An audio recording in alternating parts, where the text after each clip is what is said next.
Bonjour, je voudrais vous parler aujourd'hui d'une thématique assez profonde, qui est celle du rapport entre le temps et l'œuvre, et que j'ai nommée l'altérité du souffle et le temps de l'œuvre. Je me suis inspirée beaucoup d'Emmanuel Lévinas pour la philosophie et pour la poésie de quelques auteurs contemporains, mais aussi d'auteurs classiques. Alors, je voudrais citer Mario Cyr dans Les Écrits des Forges, Les Soirs Parfaits, qui est un poète québécois.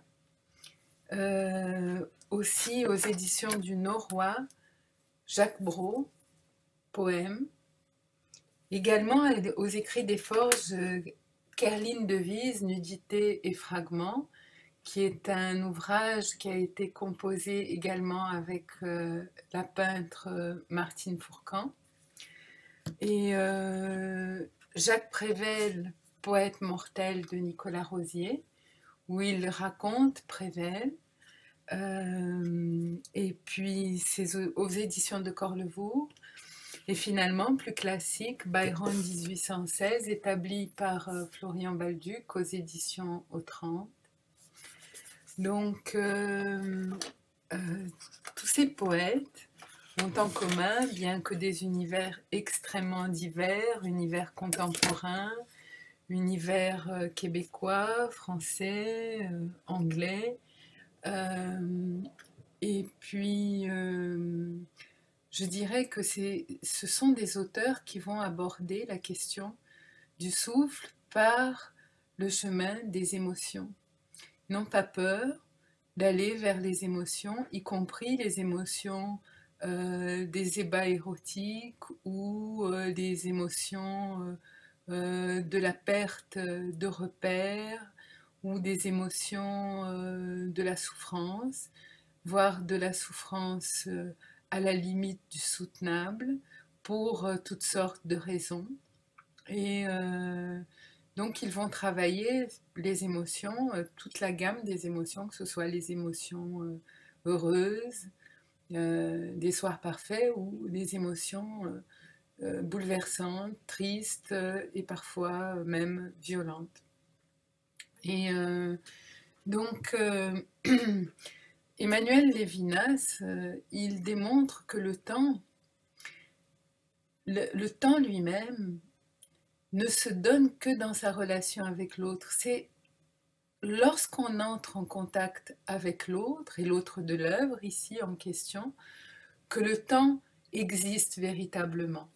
Et ça veut dire il va opposer un temps du kairos, un temps du moment opportun, au temps chronologique, au temps du chronos, qui est le temps de la montre, qui est le temps de la succession de la nuit et du jour, qui est le temps des saisons. On est en automne, donc automne, hiver, printemps, été, et cela se répète inéluctablement jusqu'à notre mort. Donc il y a un temps inéluctable. Et puis, il y aurait un autre temps dans le temps, qui est celui qui nous transforme, qui nous permet d'évoluer, qui nous permet d'avancer. Et ce temps qui nous transforme, qui nous permet d'évoluer et d'avancer, c'est le temps qui se donne dans la rencontre. C'est le temps intersubjectif, c'est-à-dire qu'il y aurait un temps interne opposé à la temporalité externe, il y aurait un temps interne. Et Lévinas dit que son analyse n'est pas anthropologique, elle est ontologique. Je m'excuse pour l'emploi de ces termes un peu savants, mais anthropologique, l'anthropologie, elle se veut une science, et la philosophie n'a pas pour ambition d'être une science, elle traite de l'être, et elle traite de l'être avec beaucoup de prudence, en sachant tout ce qu'elle ne sait pas et l'étendue de son ignorance. Donc une des injonctions des philosophes, c'est connais-toi toi-même, de Socrate. C'est là qu'est véritablement née la philosophie, à cette époque-là, pour l'Occident, mais pas pour l'Orient, je m'en excuse, mais pour l'Occident, la philosophie remonte véritablement au moment clé du procès de Socrate, où il dit je mourrai autant de fois qu'il le faudra, mais jamais je ne cesserai de philosopher et jamais je n'affirmerai que je sais ce que je ne sais pas. Donc, il y a, pour Emmanuel Levinas, dans cette rencontre avec l'autre, une éclosion d'un avenir possible. Et il dit que son analyse, qui est ontologique, qui est donc une analyse de l'être humain, et non pas seulement une analyse de l'humain que l'on cernerait de façon scientifique, mais l'humain avec tout son mystère, il dit qu'il n'y a rien de plus solitaire que l'existence humaine, qu'on ne peut pas échanger l'exister, qu'on peut tout échanger, mais qu'on ne peut pas échanger l'exister. Et il le dit dans son très bel ouvrage Le temps et l'autre. Toutes ces relations sont transitives. Je touche un objet, je vois l'autre, mais je ne suis pas l'autre. Je suis tout seul. C'est donc l'être en moi, le fait que j'existe, mon exister, qui constitue l'absolument intransitif, quelque chose sans intentionnalité, sans rapport. Le non intentionnel ici, Lévinas étudie beaucoup le non intentionnel, c'est-à-dire ce qui nous est donné, c'était ce temps inéluctable dont je parlais, ce n'est pas un temps qu'on a choisi. Sans rapport, on peut tout échanger entre être sauf l'exister. L'exister est donc une expérience essentiellement intérieure, solitaire, à la limite du soutenable. Et qu'est-ce qui me fait sortir de cette solitude? C'est autrui. Et en cela, autrui va installer une autre dimension temporelle, celle d'un échange vivant, animé, qui m'offre, il dit Lévinas, l'infini à lire. La rencontre avec le visage, la rencontre avec l'autre, c'est la rencontre avec l'infini par sa bonté, sa douceur, la force généreuse de sa création, même lorsqu'elle est sombre et peut-être surtout lorsqu'elle aborde courageusement les abysses de l'âme humaine. Ainsi Jacques Prévert, poète mortel de Nicolas Rosier, ainsi Byron 1816 aux éditions aux 30 qui vont aller aux abysses de l'âme humaine.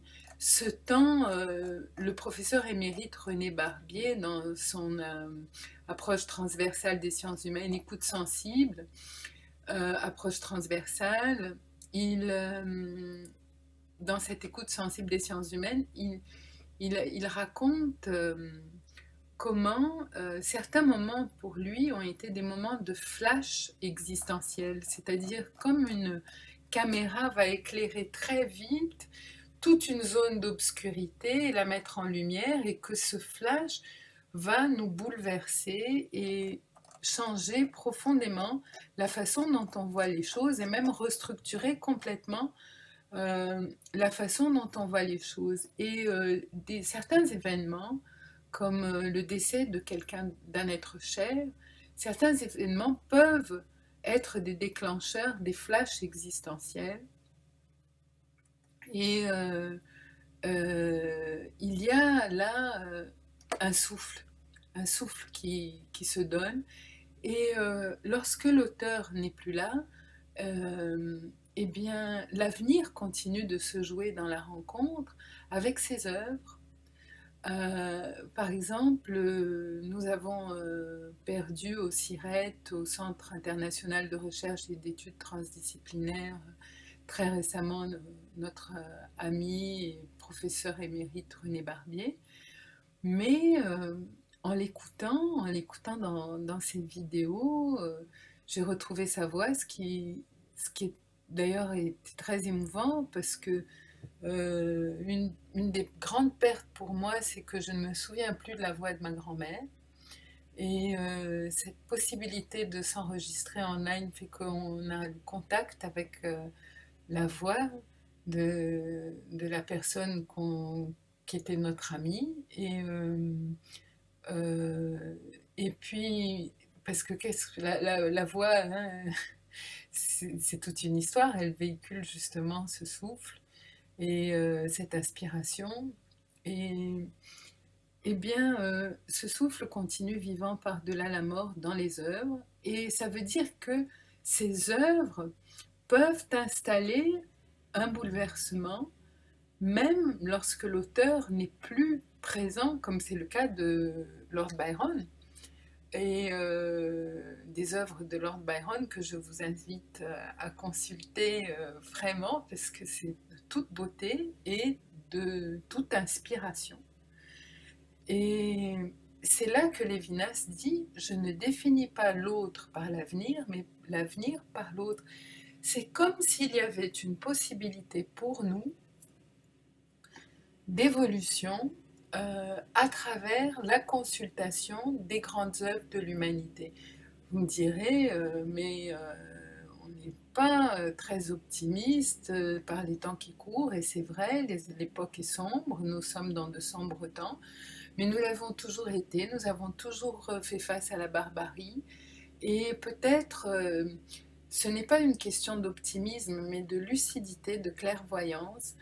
Nous sommes à l'orée d'une grande révolution, au même titre que la révolution copernicienne de Galilée, parce que nous sommes en train de connaître et d'étudier, que ce soit dans les œuvres contemporaines, que ce soit en réinterrogeant des œuvres passées qui étaient enfouies, comme c'est le cas des éditions Autrante qui éditent le romantisme noir, des émotions. Et la connaissance de ces émotions qui vont jusqu'à certains délires, dans Memento Mori, la danse macabre, où sont relatées toutes les danses macabres, et c'est tellement intéressant de voir les morts parler dans Memento Mori aux vivants. Donc certains textes qui sont presque au bord du délire, mais d'un délire qui a toute sa richesse et toute sa beauté littéraire et son contenant émotionnel de l'humain face à sa mort et face à sa possibilité de la mort ou face à la possibilité du retour des morts. Et donc, toute cette richesse qui est contenue dans les œuvres. Mais j'ai parlé beaucoup de poésie, mais on pourrait parler de peinture, pardon, de photographie, de théâtre, de cinéma, enfin d'art plastique, d'art visuel, de sculpture. Il est évident que l'art va être un grand canal d'expression, de connaissance et d'interrogation de nos émotions, parce que nous avons un défi, le défi de se connaître soi-même et là de savoir quelle conduite à suivre et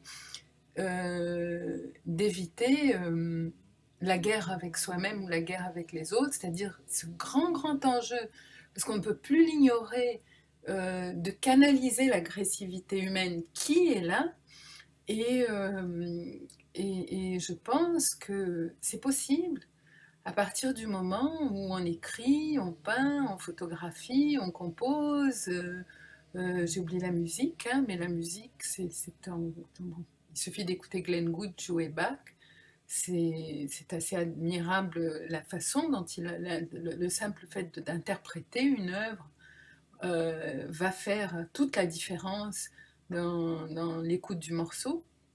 Et donc, le fait que l'on soit auteur ou que l'on soit celui qui reçoit le don de cet auteur, eh bien, on va pouvoir transformer ce qui est du non intentionnel, justement, ce qui est du ressort de ce qui se passe en nous, à part nous, malgré nous, à la conscience et à la conscience du non intentionnel et à un travail de perlaboration freudien, analytique, qui devrait nous autoriser un changement par rapport au passé, parce que au lieu d'être aveugle et emporté comme des petits bateaux dans la tempête à la dérive par nos émotions, on pourrait essayer d'imprimer une direction de navigation à notre barque. Donc La position d'auteur et d'éditeur aujourd'hui est une position très difficile à occuper, car elle suppose une grande ouverture aux autres, doublée d'une capacité d'écoute, à la fois psychanalytique et sociale, pour finalement mettre en commun les savoirs en vue de la formation des personnes et de leur évolution possible. C'est-à-dire que l'enjeu, pour moi, c'est d'émettre un coup de dé, comme Mallarmé. Toute pensée émet un coup de dé. Et le coup de dé que j'émets, c'est que ce contact avec le souffle de l'œuvre va nous transformer, et nous transformer dans le sens de nous redonner une direction alors qu'on ne voyait plus de direction, et que cette direction soit une direction généreuse, ouverte aux autres, parce que le visage humain n'est pas une menace, c'est une promesse gardée, celle de la reconnaissance des uns et des autres, de leur possibilité d'un avenir éclairé. Il y aurait tant à dire encore, mais je vous remercie de votre écoute, et je vous donne rendez-vous à très bientôt dans un prochain vidéo, et j'aurai avec grande joie la possibilité